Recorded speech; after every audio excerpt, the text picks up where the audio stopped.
بسم اللہ الرحمن الرحیم. ناظرین السلام علیکم. میں ہوں آپ کا میزبان صابر شاکر. تازہ ترین خبریں، اطلاعات اور تبصرے پاکستان کے حالات و واقعات اور سیاسی صورتحال کا لیتے ہیں جائزہ. آج ہے 16 نومبر اور اتوار کا دن. وقت بہت کم رہ گیا ہے اور صرف 10 اور 11 دن کا کھیل ہے. ان 10-11 دنوں میں بہت کچھ ہونا ہے. 27ویں غیر آئینی ترمیم، اس کے اکارڈنگلی جو کچھ اس میں لکھوایا گیا اس پہ عمل درآمد کروانا ہے. ابھی نوٹیفیکیشن کا مرحلہ آنا ہے. یہ سارے کام ابھی ہونے ہیں. لیکن اس کے ساتھ ساتھ ہو کیا رہا ہے؟ لوگوں کی توجہ ہٹانے کے لیے عمران خان اور بشرا بی بی کے خلاف باقاعدہ طور پہ ایک غلیظ مہم شروع کروائی گئی اور لاکھوں ڈالر خرچ کر کے کردار کشی کروائی جا رہی ہے. آرٹیکلز چھپوائے جا رہے ہیں. بڑے بڑے سیمینار منعقد کرنے کے لیے اپنے من پسند اور سرکاری پے رول پہ جو دانشور ہیں ان کو بیرون ملک بھیجا جا رہا ہے کہ جائیں اور جا کر بتائیں پاکستان میں سب اچھا ہے اور 27ویں غیر آئینی ترمیم کی تعریفیں کریں اور بتائیں کہ 27ویں غیر آئینی ترمیم کے بعد جمہوریت مستحکم ہوگی اور پاکستان کی فوج تگڑی ہو جائے گی. جنرل آصف منیر صاحب آنے والے دنوں میں شہد اور دودھ کی نہریں بہا دیں گے اور ساتھ ہی ساتھ ہلکی پھلکی تعریف جو ہے وہ اردلی سرکار کی بھی کر دینا. یہ سب کچھ ہو رہا ہے. ایک طرف جھوٹی کہانیاں اور ایک طرف ہے سچی کہانیاں. ایک طرف ہے پیسے دے کے آرٹیکلز چھپوانا اور opposition Imran Khan, Bushra be be اور دیگر صحافیوں کی کردار کشی کروانا اور سیاسی رہنماؤں کو نشانہ بنانا، جبکہ دوسری طرف ہے اصلی اور صحیح والی سٹوریز جو کہ بغیر پیسے کے شائع ہو رہی ہیں اور جنہوں نے ان کا جینا حرام کر دیا ہے. میرے سامنے مختلف عالمی ذرائع ابلاغ کی خبریں ہیں، وہ آپ کے ساتھ میں ضرور رکھوں گا اور اس کے بعد پھر ایک اہم ترین بریکنگ سٹوری آپ کے ساتھ شیئر کرنی ہے اور وہ ہے عمران خان صاحب سے متعلق اور بہت بڑی سٹوری ہے. ایک بہت بڑا جو ہے انکشاف ہوا ہے عمران خان صاحب کی سچائی کے بارے میں اور عمران خان صاحب کو جس طریقے سے اقتدار سے ہٹایا گیا. بہت بڑا انکشاف اور بہت بڑا ثبوت، جس کے بعد نہ ہی ہماری عسکری قیادت جو ہے اس کو منہ چھپانے کو جگہ مل رہی ہے اور نہ ہی یہ جو رجیم چینج آپریشن کے جتنے بھی کردار ہیں، خواہ وہ امپورٹڈ سرکار ہے، خواہ اس کے بعد کاکڑ سرکار ہے، خواہ اس کے بعد الیکشن چور سرکار ہے، یہ سارے کے سارے اب منہ چھپاتے پھر رہے ہیں. معاملہ کیا ہے؟ لیکن پہلے ذرا غیر آئینی ترمیم جو کہ سب سے بڑا مسئلہ بنا ہوا ہے اس کو عالمی ذرائع ابلاغ، عالمی میڈیا، عالمی مبصرین، پولیٹیکل کمنٹیٹرز کیسے دیکھ رہے ہیں. وہ تمام کے تمام بھی اس کو کہا جا رہا ہے کہ آئینی یہ جو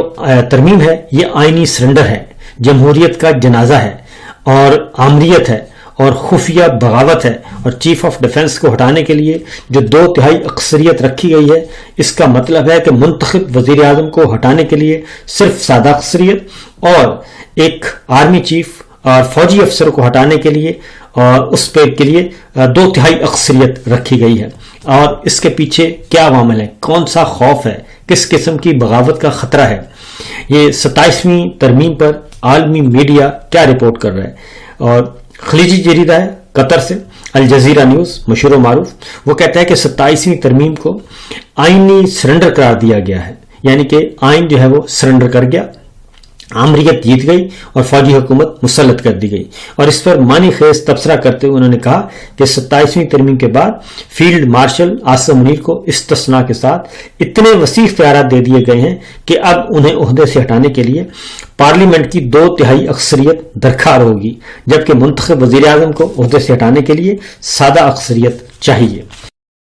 یہ پاکستان، یہ دنیا بھر میں پہلا ملک ہے پاکستان جہاں پہ ایک سرکاری نوکر کو ہٹانے کے لیے 2/3 اکثریت سینٹ اور قومی اسمبلی کی درکار ہوگی. الجزیرہ کے مطابق جنرل باجوہ کے نومبر 2022 میں فوج کے سیاست میں مداخلت کے اعتراف اور پھر اس روش کو ترک کرنے کا فیصلہ سنانے کے باوجود حالات بالکل نہیں بدلے اور بلکہ سیاست میں فوج کا کردار پہلے سے کہیں زیادہ اور فوج کی انوالومنٹ پہلے سے کہیں زیادہ ہو گئی ہے. الجزیرہ کی رپورٹ میں یہ بھی کہا گیا ہے کہ ترمیم سے پہلے پاکستان کے ایٹمی ہتھیاروں کی نگرانی کی سربراہی قانوناً chairman joint chief of staff کے پاس تھی، لیکن اس کا عملی اختیار آرمی چیف کے پاس ہوئی ہوتا تھا. لیکن اب یہ اختیار آرمی چیف یعنی چیف آف ڈیفنس فورسز کے پاس رکھنے کو آئینی شکل دے دی گئی ہے. یعنی جنرل عاصم منیر صاحب کے حوالے کر دیے گئے ہیں۔ اور برطانوی جریدہ دی گارجین کا کہنا ہے کہ پاکستان کے اصل حاکم فیلڈ مارشل عاصم منیر 27ویں ترمیم سے فائدہ اٹھانے والی سب سے بڑی شخصیت ہیں، کیونکہ اس ترمیم کے ذریعے ان کے لیے ایک نیا عہدہ چیف آف ڈیفنس فورسز کا تخلیق کیا گیا ہے۔ انہیں بری افواج کے ساتھ ساتھ بحری اور فضائی افواج کی اضافی نگرانی سونپ دی گئی ہے، اور انہیں تاحیات استثناء دے دیا گیا ہے، اور اب انہیں نہ ہی گرفتار کیا جا سکتا ہے، نہ ہی ان کے خلاف کوئی مقدمہ درج ہو سکتا ہے۔ اور گارجین نے یہ کہا کہ 27ویں ترمیم متنازع ہے، اور جہاں اس سے فیلڈ مارشل کو بے پناہ اختیارات دیے گئے ہیں، عدالت عظمیٰ کی خود مختاری محدود کر دی گئی ہے، اور اس لیے یہ ترمیم جمہوریت کے جنازے کے مترادف ہے۔ اور امریکی جریدہ ہے نیو یارک ٹائمز، اس میں کہا گیا ہے کہ 27ویں ترمیم کے ذریعے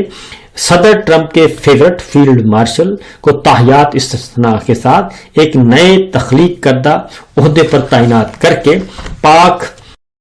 فضائیہ اور بحریہ پر بھی فوقیت دے دی گئی ہے، اور یعنی پاکستان کا سارا عسکری control field marshal general Asim Munir کے ہاتھ میں دے دیا گیا ہے۔ نیو یارک ٹائمز لکھتا ہے کہ جہاں ایک طرف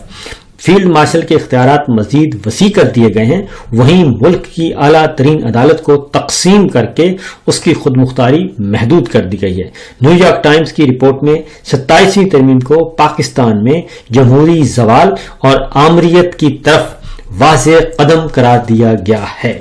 اور جبکہ برطانوی جریدہ ہے بی بی سی، اس نے لکھا ہے کہ 27ویں ترمیم کے ذریعے فیلڈ مارشل عاصم منیر کو پہلے سے زیادہ اختیارات دے دیے گئے ہیں، جس کے بعد اب وہ پاک فضائیہ پاک بحریہ کی نگرانی کریں گے، اور انہیں گرفتاری یا مقدمات سے عمر بھر کا استثناء بھی دے دیا گیا ہے۔ اور اس ترمیم سے سولین اور ملٹری اداروں اور ریاستی ستونوں میں طاقت کا توازن بری طرح متاثر ہوا ہے۔ Field marshal general Asim Munir کو دیے گئے اختیارات اور استثناء آمریت کی طرف بڑھتا ہوا ایک قدم ہے، یعنی فوجی آمریت کی طرف پاکستان جا رہا ہے۔ اب جرمن جریدہ ہے ڈی ڈبلیو، اس میں کہا گیا ہے کہ 27ویں ترمیم سے چیف آف ڈیفنس فورسز کو وسیع تر اختیارات ایک ایسے ملک میں دیے جا رہے ہیں جہاں فوج متعدد بغاوتوں میں ملوث رہی ہے اور جمہوری اداروں کو کمزور کرنے کے الزامات کا سامنا کرتی رہی ہے۔ رپورٹ میں ماہرین کا تجزیہ شامل کرتے ہوئے بتایا گیا ہے کہ ان اختیارات کے مطابق اگر مستقبل میں فوجی سربراہ پارلیمنٹ معطل کرتا ہے یا آئین کے کچھ حصوں کو منسوخ کرتا ہے تو اس کے خلاف قانونی کارروائی نہیں کی جا سکے گی، کیونکہ حالیہ ترمیم کے مطابق اسے مطلق استثناء حاصل ہے۔ ڈی ڈبلیو کی رپورٹ میں یہ بھی کہا گیا ہے کہ عدلیہ کے متعلق قانون سازی کا احاطہ کرتے ہوئے کہ 27ویں ترمیم سے آئینی نوعیت کے مقدمات پر حکومت کو مکمل چھوٹ دے دی گئی ہے۔ اس کے ساتھ ججز کی ٹرانسفر کے لیے بنائے گئے طریقہ کار سے کوئی جج حکومت یا حکومتی پالیسی کے خلاف فیصلہ نہیں دے پائے گا، یعنی اس ترمیم سے سپریم کورٹ کو تقسیم کر کے اس کے اختیارات مکمل طور پر ختم کر دیے گئے ہیں۔ برطانوی خبر رساں ایجنسی روئٹرز کے مطابق اگرچہ جنرل مشرف کے بعد فوج نے اقتدار پر براہ راست قبضہ نہیں کیا، لیکن اس دوران جب بھی سویلین حکومت نے حکمرانی میں زیادہ اختیارات حاصل کرنے کی کوشش کی، فوج نے طاقت کے مراکز پر اپنی گرفت مزید مضبوط کر لی، اور ایسا ہی 27ویں ترمیم میں کیا گیا ہے، کیونکہ وسیع تر اختیارات پہلے بھی فوج کے پاس رہے، لیکن اب ان اختیارات کو آئینی حیثیت دے دی گئی ہے۔ اور رائٹرز کے مطابق اس ترمیم سے قبل آرمی چیف ایئر فورس اور نیوی کے سربراہان کے برابر سمجھے جاتے تھے، جبکہ joint chief of staff committee کا چیئرمین ان سب کے اوپر ہوتا تھا، لیکن یہ عہدہ اب ختم کر دیا گیا ہے اور بری فوج کے سربراہ general Asim Munir chief of defence forces کو سب سے زیادہ اختیارات سونپ دیے گئے ہیں، جس سے طاقت کا توازن متاثر ہونے کا شدید خطرہ ہے۔ اور ٹیلی گراف کی رپورٹ برطانوی جریدہ، اس نے کہا ہے کہ چیف آف ڈیفنس فورسز کو مقدمات سے تاحیات استثناء اور منتخب نمائندوں سے زیادہ اختیارات دینے اور آئینی عدالت کے قیام سے عدالت عظمیٰ کو تقسیم کر کے اسے بے اختیار کرنے کی حامل 27ویں ترمیم کو جمہوریت کا جنازہ قرار دے دیا گیا ہے۔ دی ٹیلی گراف کی رپورٹ کے مطابق ماہرین کی رائے جو ہے اس میں کہا گیا ہے کہ 27ویں ترمیم سویلین نگرانی کا باضابطہ خاتمہ ہے، یہ قانونی اصلاحات نہیں بلکہ یہ ایک خفیہ فوجی بغاوت ہے۔ تو یہ ہے اصل معاملہ،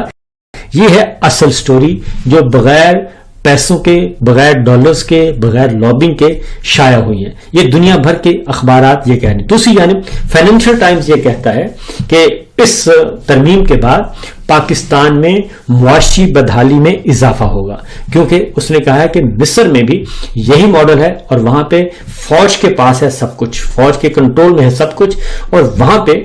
جو مصر ہے وہ معاشی طور پر انتہائی بدحالی کا شکار ہوتا جا رہا ہے، اور اس کا جو معیشت جو ہے وہ ہر روز سکڑتی جا رہی ہے۔ اور اگر یہی نظام پاکستان میں رائج رہا فوجی حکمرانی کا 27ویں غیر آئینی ترمیم کے بعد، تو پاکستان مصر سے بہت بڑا ملک ہے آبادی کے اعتبار سے، تو پاکستان کا جو معاشی ماڈل ہے وہ جو پہلے ہی فرسودہ ہے مزید فرسودیت کا شکار ہو جائے گا، یہ فائنینشل ٹائمز کا کہنا ہے۔ تو اس طریقے سے دنیا بھر کا جو میڈیا ہے وہ 27ویں غیر آئینی ترمیم کو اس تناظر میں دیکھ رہا ہے کہ یہ پاکستان میں ایک خفیہ فوجی بغاوت ہوئی ہے اور اس کو آئینی تحفظ دینے کی کوشش کی گئی ہے کہ ایک سرکاری ملازم کو 2/3 اکثریت سے وزیر اعظم کو ہٹانا ہے تو سمپل میجورٹی چاہیے صرف قومی اسمبلی کی، آرمی چیف کو ہٹانا ہے تو آپ کو 2/3 اکثریت چاہیے سینٹ اور قومی اسمبلی کی۔ تو یہ فرق بڑا واضح کر دیا گیا ہے، یعنی کہ پرائم منسٹر سے بھی اس کو اوپر کر دیا گیا ہے، اسپیکر سے بھی اس کو اوپر کر دیا گیا ہے، چیئرمین سینٹ سے بھی اس کو اوپر کر دیا گیا ہے، اور باقی جو سپریم کورٹ آف پاکستان جو تھی اس کے بھی ٹکڑے کر دیے گئے اور اس کو بھی مسمار کر دیا گیا۔ یہ ہے اصل معاملہ۔ اس سے اب توجہ ہٹانے کے لیے کیا کیا جا رہا تھا، وہ ایک آپ کو معلوم ہے کہ جو بشرا تسکین کی ایک سٹوری ہے کل سے وہ پٹ رہی ہے۔ اب آتے ہیں ایک اور خبر کی طرف، کیونکہ اسی دوران ایک اور خبر کا انکشاف ہوا، اور وہ خبر ہے جناب کہ جولائی 2018 میں، جو جولائی 2018 کی نئی جاری شدہ جیفری ایمسز کی ای میلز میں دیکھا جا سکتا ہے کہ وہ پاکستان میں عمران خان کی جیت پر کھلی دشمنی کے ساتھ رد عمل دے رہا ہے، اور ایپسن جو ہے انہیں اردوان، خامنائی اور پوٹن، چین کے صدر شی اور روس کے صدر پوٹن سے بھی کہیں زیادہ بڑا خطرناک قرار دیا گیا ہے عمران خان صاحب کو۔ یہ کون دے رہا، اور جو بالترتیب ترکی، ایران، چین اور روس کے رہنماؤں کے بعد جو رہنما ہیں، یہ ان رہنماؤں سے بھی زیادہ عمران خان کو خطرناک قرار دے دیا گیا ہے، اور بعد میں اسی تبادلے میں وہ عمران خان کو واقعی بری خبر قرار دیتا ہے۔ یہ ریان گرم ہے، انٹرنیشنل